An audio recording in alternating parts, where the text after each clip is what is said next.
హిందూ సంప్రదాయంలో ప్రతి తిథికి ప్రాధాన్యత ఉంటుంది. మరీ ముఖ్యంగా అమావాస్య, పౌర్ణమి తిథులకు మరింత విశిష్టత ఉంటుంది. అయితే విశ్వావసునామ సంవత్సరంలో తొలి అమావాస్య ఏప్రిల్ 27వ తేదీ అనగా ఈరోజు ఉంది. ఈ అమావాస్యతో చైత్రమాసం ముగిసి వైశాఖ మాసం రానుంది. కాబట్టి దీనిని చైత్ర అమావాస్య అంటారు. అందులోనూ ఈ అమావాస్య ఆదివారం వచ్చింది కాబట్టి ఈరోజు కొన్ని విధి విధానాలు పాటిస్తే అఖండ ఐశ్వర్యం లభిస్తుంది.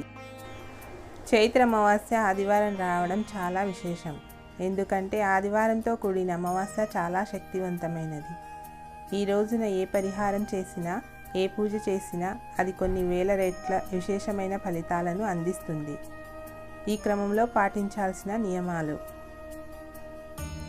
గంగా స్నానం. చైత్ర అమావాస్య రోజు గంగా స్నానం చేస్తే చాలా మంచిదని పౌరాణిక గ్రంథాలు తెలియజేస్తున్నాయి. అయితే గంగా స్నానం చేయలేని వారు దానికి ప్రత్యామ్నాయంగా స్నానం చేసే నీటిలో కొద్దిగా గంగాజలం కలిపి గంగా అనుకుంటూ స్నానం చేసినా గంగా స్నానం చేసిన ఫలితం కలుగుతుంది. అమావాస్య రోజు ఉదయం స్నానం చేసిన తర్వాత రావి చెట్టు మొదట్లో నీళ్లు పోయాలి. సాయంత్రం రావి చెట్టు దగ్గర నువ్వుల నూనె దీపం వెలిగించాలి. ఇలా చేయటం వలన సంవత్సరం మొత్తం విష్ణుమూర్తి అనుగ్రహం లభిస్తుంది. ఫలితంగా లక్ష్మీ కటాక్షం కలుగుతుంది. గోసేవ. ఈ చైత్ర అమావాస్య రోజున గోసేవ చేయడం అంటే గోవుల చుట్టూ ప్రదక్షిణలు, ఆహారం పెట్టడం, నీటిని తాగించడం వంటివి చేసినా మంచిది. అలాగే మూగజీవాలకు ఆహారం పెట్టినా మంచి జరుగుతుంది. ఇంట్లో పూజ. చైత్ర అమావాస్య రోజు ఉదయం స్నానం చేసి పూజా మందిరంలో కుందులలో ఆవు నెయ్యి పోసి ఎర్రవత్తులతో దీపం వెలిగించి ఆ దీపంలో 2 లవంగాలు, కుంకుమ పువ్వు పొడి కలపాలి. ఇలా చేయడం వల్ల సంవత్సరం మొత్తం నవగ్రహాలలో కుజుడి అనుగ్రహం లభించి గృహయోగం కలుగుతుంది. శత్రుబాధలు, దిష్టి దోషం పోయి ధనలాభం కలుగుతుంది.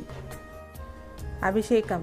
ఇంట్లో విష్ణుమూర్తి లేదా లక్ష్మీదేవి లేదా కృష్ణుని విగ్రహం ఉన్నవారు అమావాస్యతో కూడిన ఆదివారం రోజు దక్షిణావృత శంఖంలో గంగాజలం లేదా మామూలు నీటిని పోయాలి.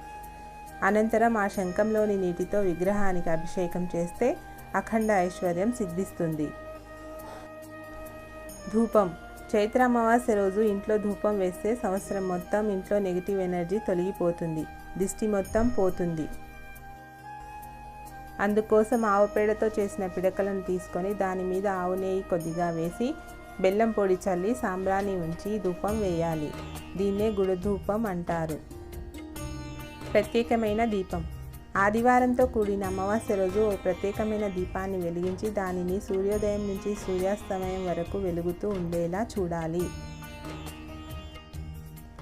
ఆ దీపం ఎలా వెలిగించాలంటే ఉదయం స్నానం చేసిన తర్వాత ఇంట్లోని హాల్లో ఈశాన్య మూలలో ఓ పీట ఉంచాలి. ఆ పీటకు పసుపు రాసి కుంకుమ బొట్లు పెట్టి బియ్యపు పిండితో ముగ్గు వేయాలి.